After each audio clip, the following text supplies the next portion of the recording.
Hi guys, welcome to yet another YouTube review, and this week we have something iconic. This is of course the Jeep Wrangler of course, and this is quite an iconic vehicle in the off-road space, on our SA roads and everywhere else in general. So up front we have this 7-slat Jeep famous grille over here, which is their signature look of course. This one being the facelifted version, it still looks like a typical Wrangler, only a few cosmetic changes over here. Of course we do have our angel eye headlights over here, and of course our daytime running lights, which looks absolutely amazing. If there's anything that in this Sahara spec I kind of don't really appreciate, has to be this protruding plastic bumper over here. I'm not really a fan of this, but oh well, it's okay man, because at the end of the day it does come with parking sensors. But anyway, moving along to the side, of course we do have this we do have this plastic arches and things of that matter. But I've seen some of the people swap up this plastic arches for metal arches, of course, of which, yeah, I think maybe Jeep could actually consider doing a vehicle that is more off-road focused, man. So with the Sahara, I think the Sahara you can typically treat it as your slay queen basically. So up top on the hood we of course do have this lovely bonnet scoops over here, of which they serve no purpose. It's just for aesthetic purposes of course. And then I suppose hinges, of course, it's a Jeep after all. I mean, almost everything can come off of this vehicle, including the windscreen and the doors. But anyway, more onto that. So on the side, of course, we do have that this vehicle is trail rated by Jeep, of course. So we have our trail rated badging over here, 4x4 Jeep Sahara Wrangler on the side fender over here, of which I'm a fan of. If there's anything that I would say I really didn't like when driving this vehicle, had to be the side mirrors. They're a bit on the small side, but we do have this square side mirrors over here with of course our integrated turning signal over there. Another thing that I didn't like has to be the side steps. I wish, as much as they are metal, of which I really appreciate, I wish they would have dropped them down low just a bit. But at the end of the day, that also ends into ground clearance, of which you do need that when you're off-roading. So this vehicle being the Sahara variant, it does also come with your keyless comfort access, and I mean, it's quite a solid vehicle. I mean, there's a reason why Jeeps are actually popular. Of course, we also do have this little clunk over here when you open and shut the door. So coming along to the rear, this, it's quite a Jeep, and it's not really the most aerodynamic vehicle, but man, I really like this boxy shape and everything that the Wrangler has quite maintained along the years and everything else. But if there's anything that I really like, has to be how you're able to actually take off the doors and the top of the vehicle, which is absolutely insane. I'll throw in overplay videos of that. I mean this is why a Wrangler is quite popular in South Africa and everywhere else, man. It's because it's quite customizable. It's able to look like a beach buggy basically. But anyway, coming along to the rear, we do have these square tail lights over here, of which I really like. I must say I am a fan of this. What I'm not really a fan of, just like in the front, I'm not a fan of this plastic bumper over here in the rear.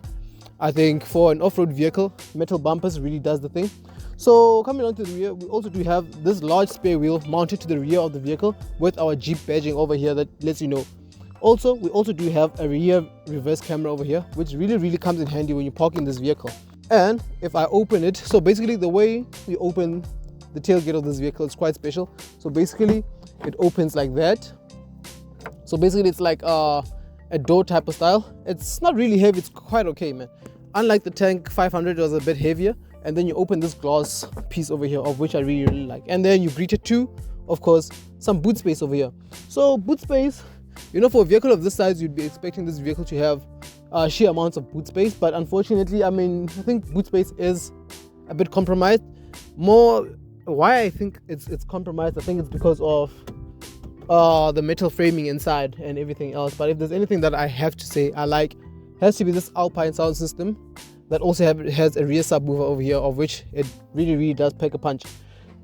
Underneath you do have you do have a storage tray over here that is quite removable, just like that, which is actually quite dope, man. I mean, just to tell you, this vehicle is actually true to its roots. And also, we also do have a place where you can store the bolts for everything else when you remove the top and everything else, of which this is a neat feature by Jeep. I actually really like this. So basically just make sure that your bolts are safe each and every time you remove the top and everything else.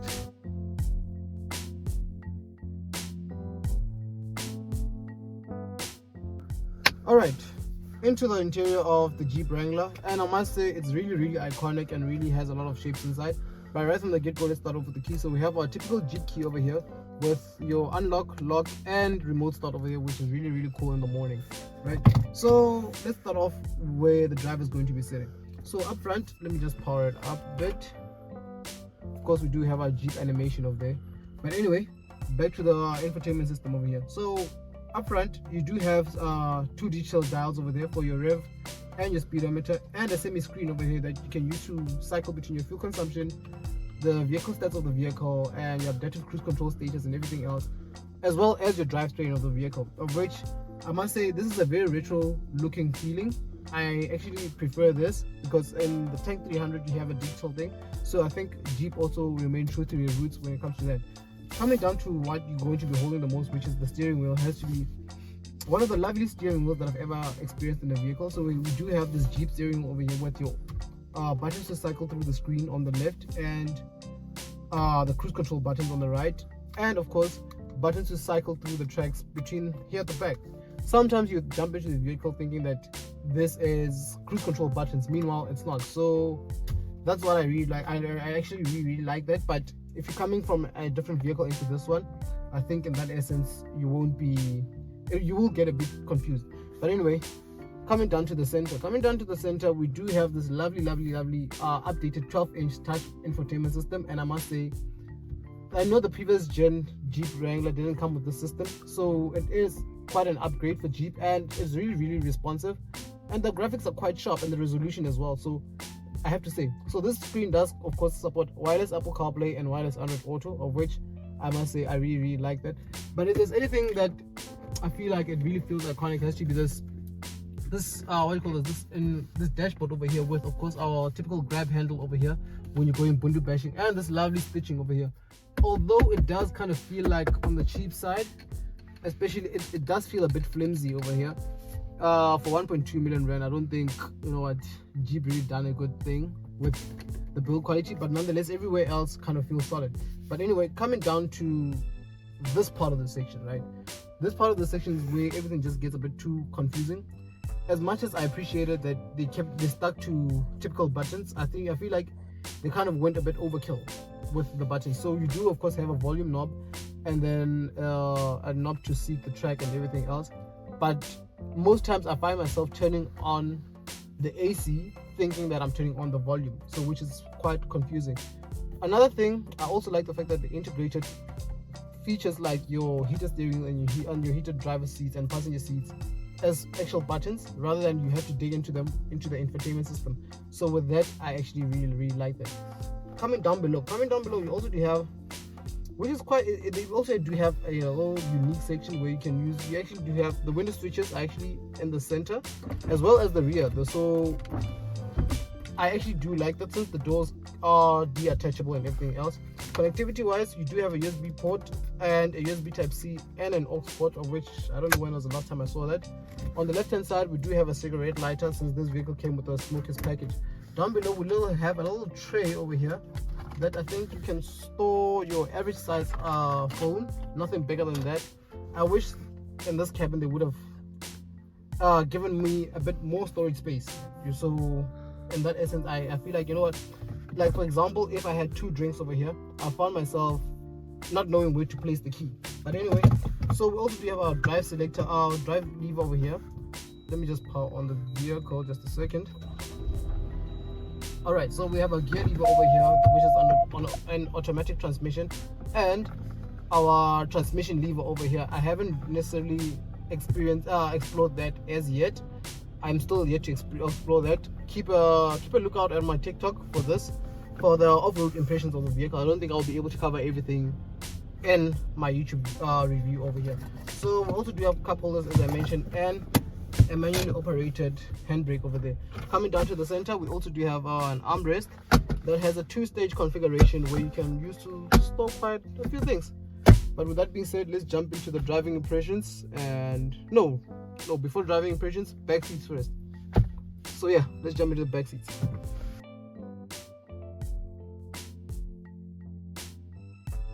Of the Jeep Wrangler, and right from the get-go, I must say it's a really spacious vehicle to be in, what my key feature here at the back had to be this top mounting speakers over here.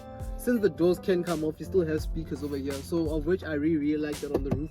So even when you have the top off and everything else, the back passengers still get, you know, the music and everything else.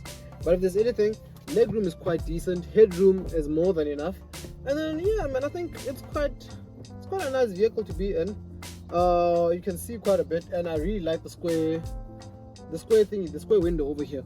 Coming down to the center, we do have this 2 cup holder thing over here, of which I'm not really sure of this cup holder thing because it's integrated with the car, with the headrest, so I'm not really a fan. Of course, we also do have rear air vents, 2 USB ports, 2 Type-C USB ports, plus a 3-pin socket over there, of which, you know what, you can charge the whole family's gadgets in this vehicle. So I really like that. If there's anything that I also like, has to be this carpet over here, or let me say rubberized carpet rather.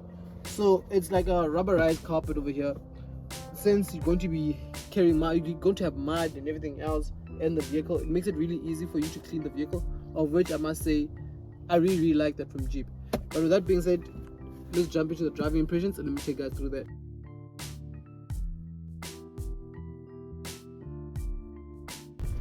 Alright, so we're just taking the Jeep Wrangler off some off-roading tracks, just for some light off-roading basically. And if there's anything I have to say, the chassis articulation of this vehicle feels quite amazing, especially because this is unlike your typical other off-roaders, where in this one it's this vehicle is kind of like based on an off-road frame chassis. The sensors beep a lot.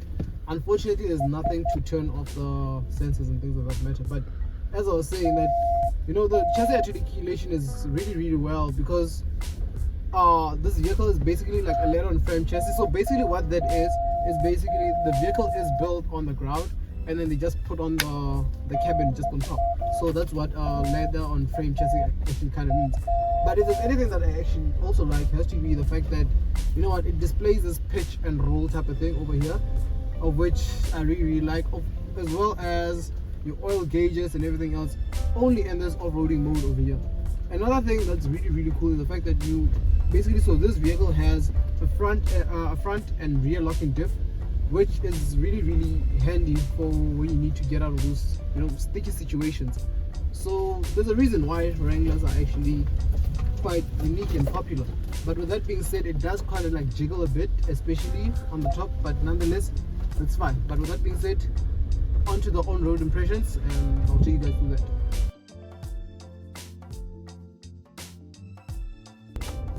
Alright, so we're back on the road, and right from the get-go, let's start off with the oily bits, right? So basically what powers this Jeep is the 2-liter turbocharged engine. And I know everybody has to be bummed by how Jeep is not deviating from their roots when they downsize, but unfortunately that's where the world is going with, you know, displacement and everything else. So basically this is a 2-liter turbocharged engine over here that puts out about 200 kilowatts and 400 newton meters of torque, which are some really healthy numbers, man. You know, by no way means does, you know, this vehicle feel kind of like underpowered or anything else. So it sends all that power to the rear wheels, sometimes to the front wheels as well, if you're 4 high or 4 low or anything of that matter, right? But anyway, but if there's anything that I have to say I kind of like with this vehicle is, I don't know, man, the low down torque. So with other petrol engines, sometimes you might find that the torque only kicks in around about 3,000 RPMs or so. So with this one, it kind of like kicks in within the rear range. So that I really like. It's very quick when it comes to maneuvering and things of that matter. But now let's address the elephant in the room, which has to be the fuel consumption of this vehicle. Unfortunately, I don't think when you're buying a Jeep you'll be looking at things like fuel consumption, but Jeep claims about 10.1 liters. I will say that realistically speaking, and when you're trying, you will get 10.2 or so.